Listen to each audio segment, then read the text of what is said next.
अस्सलाम वालेकुम जी। दा व्लॉग करने शुरू तो वीडियो शुरू तो पहले वीडियो लाइक चैनल सबसक्राइब जरूर कर दें। तो अज असी कनाल का स्टाला बीजन लगे जी मोटर वाले खत्ते वाला जो मोटर के कोल खत्ता है। तुहानू विखा देना पानी ला चुके हैं तो तुहानू विखा देने आज चेक करो वीडियो। लो जी वो मोटर चल रही है अपनी तो पानी घूम के अखारा आ रहा तो अभी आ बैठा कई लैके तो आ नका बनया तो आ पानी जा रहा 11 तकरीबन इंशाल्लाह मुकम्मल हो चला। पानी वेखो माशाल्लाह कितना दे रही है। इतों हिसाब ला लीदा, जरूरी नहीं कि उतों वेखना नक्के तो रुड़दे का हिसाब ला लीदा कितना पानी है। बाकी थोम हाँ 2 खत्तियां लाया अज तो कल बारिश आ गई थी, वो भी तुहानू विच थोड़ा जना विखा देने वीडियो थोड़ी जी बनाई थी कल मैं तो बारिश आ गई इस वजह से जरा मैं वीडियो नहीं बना सकिया। तो बाकी आ चेक करो तुसी ये बीज देने सारी तुहानू मैं डिटेल जी दसना वा। लो जी आ चेक करो बदल आ गया तो जो मैं तुहानू दस्सिया सी वीडियो क्लिप वो आया जे बद मैं बोल रहा तो आ चेक करो थोम लाण डया सी तो बदल आ गया तो दूजी खत्ती मुकम्मल नहीं हुई है तो बारिश आ गई तो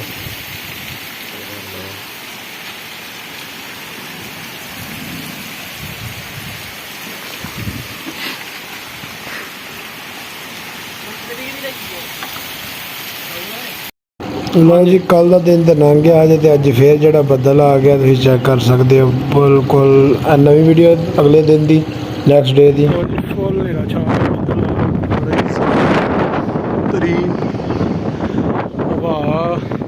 अंदाजा ला सकते पानी अपना हो जाना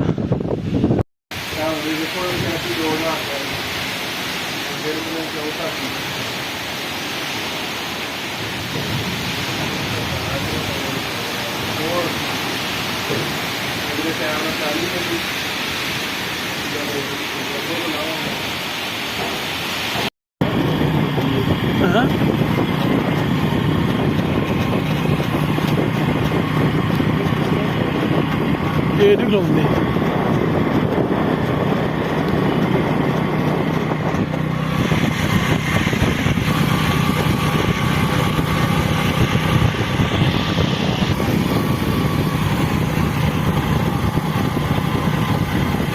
अज रात की बारिश पई तो पानी चेक कर लो कितना इकट्ठा हो गया पैलियां च। लो जी 2 दिहाड़े किनारे का चला के 3-4 दिहाड़े चला के मोटर ते पैली नूं पानी लाया हजे। कल ते परसों पई जे बारिश ते अल्लाह दा निज़ाम चेक करो पक्की तकरीबन आहरा पानी नूं लगना है तो फसल जिहड़ी सारी लम्मा पै गई। बाकी आंदे ने जिमीदार दी ते रब नाल पंजाली हुंदी है तो जो अल्लाह सोना करदा ही खुश हैं अस ओहदी ज़ात दे। तो बाकी तुसी दुआ करो कि अल्लाह खैर करे। बस आ सारी चेक करो लम्मा पै गई मुंजी जिहड़ी गेतरी पिछेतरी फिर भी खलोती है तो गेतरी जिहड़ी ना हुण आ पानी वेखो वड्ढना पै रहा थल्ले। पहला पानी लाया ही तो हुण वड्ढना पै रहा तो चलो बाकी जो अल्लाह नूं मंजूर हुंदा होई है तो असीं हुण जरा अगों नके बनना ही आ। तुसीं वेखो 86 पक्की पई तो ये वेखो पानी खलोता ये अज के दिन च वड्डी जानी ही जे अगर बारिश ना होंदी तो। बाकी नाले आंदे ना जो अल्लाह नूं मंजूर हुंदा होई है। ते बाकी जी तुहानूं एक मज़ेदार गल सुनाने ते आंदे ने अल्लाह के कम्मां ते जेहड़ा ना दुख नहीं होना चाहिए तो ना ही बंदे नूं किसे नूं नाराज़ होना चाहिए कि अल्लाह सोने पक्की हाड़ी फसल ते लम्मा पै गई उरां परां नहीं। यह गल कदी नहीं करनी चाहिए। तुहानूं मैं छोटा जिहा वाकया सुनाना तो ज़्यादा पुराना नहीं होंदा ही सुनाना। आ जिद्दण फसल लगन लगी सी साडी मैनूं याद है अज तो तुसीं 6 महीने पहलां ला लवो कि आ उन्हां जिहड़े न 10 के 12-13 किले जिहड़े न पहलां ला खड़े हन ते ओह फिर 2 दिनां वास्ते ना किसे होर दी लान तुर गए हन ते असीं जिहड़ा ना बड़े तंग होए हाँ कि यार तुसां इंज कीता ओह कीता साडी फसल लेट हो जानी है कट्ठी नहीं पकनी हैगी नाल फिर सानूं मशीन वाला सद्दना पेगा तो तुसीं आ के साडी नाल कट्ठी लाओ। तो बाकी ਉਹਦੇ ਵਿੱਚ भी साडा ही फायदा सी ते असी जिहड़ा ना बड़ा जिहड़ा ना तंग होए लाबियां तो ਉਹ मैं तुहानूं विखाना वा रिजल्ट तो तुहां मैनूं दसना है।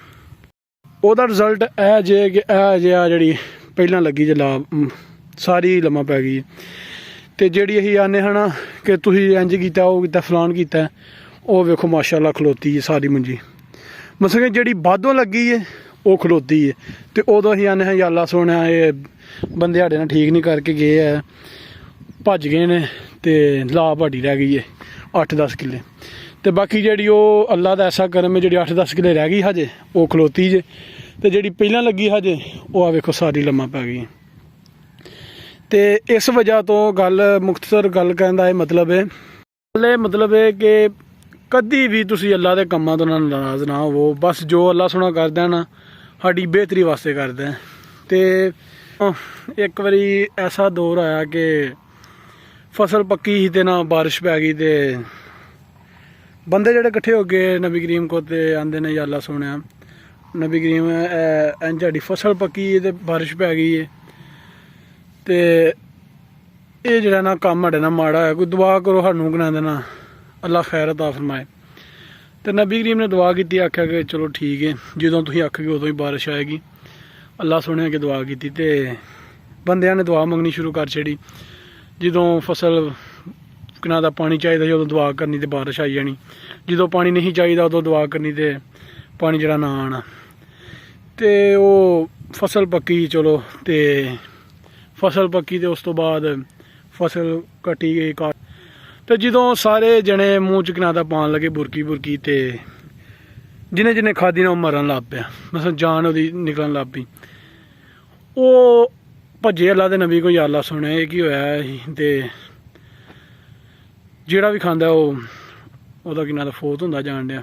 ਤੇ ਨਬੀ ਕਰੀਮ ਸੱਲੱਲਾਹੁ ਅਲੈਹਿ ਵਸੱਲਮ ਨੇ ਅੱਲਾ ਅੱਗੇ ਦੁਆ ਕੀਤੀ ਤੇ ਅੱਲਾ ਸੁਣਨ ਨੇ ਆਖਿਆ ਕਿ ਮੈਨੂੰ ਪਤਾ ਹੈ ਕਿ ਮੈਂ ਇਨਸਾਨਾਂ ਨੂੰ ਕੀ ਅਤਾ ਫਰਮਾਇਆ ਹੈ, ਕਿ ਜੋ ਵੀ ਮੈਂ ਕਰਨਾ ਉਹਦੇ ਵਿੱਚ ਕੋਈ ਨਾ ਕੋਈ ਹਕਮਤ ਦੀ ਗੱਲ ਜਾਂ ਕੋਈ ਨਾ ਕੋਈ ਬਿਹਤਰੀ ਹੁੰਦੀ ਇਨਸਾਨ ਵਾਸਤੇ।